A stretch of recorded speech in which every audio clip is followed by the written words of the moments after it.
Habari, ikiwa wewe ni mteja wa vifurushi vya SME na unahitaji kununua kifurushi kwa mara nyingine tena, fuata hatua hizi. Kwa menyu ya M-Pesa, piga *150*00 alama ya reli, chagua lipa kwa M-Pesa, chagua palipoandikwa chagua kwenye orodha, kisha chagua Vodacom, kisha chagua Postpaid, halafu chagua Pay Bill.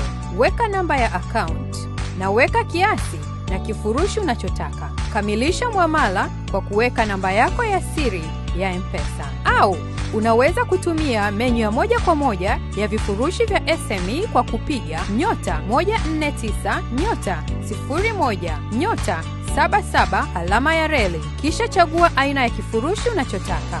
Kwa application ya M-Pesa, fungua application, chagua lipa kwa M-Pesa. Kisha lipa bili au biashara. Ingiza kitambulisho cha biashara au chagua kwa kubofya alama ya nyumba pembeni kupata orodha. Na tafuta Postpaid. Ingiza kumbukumbu. Halafu weka kiasi. Na fuata hatua zingine kukamilisha malipo. Ni rahisi tu na Vodacom.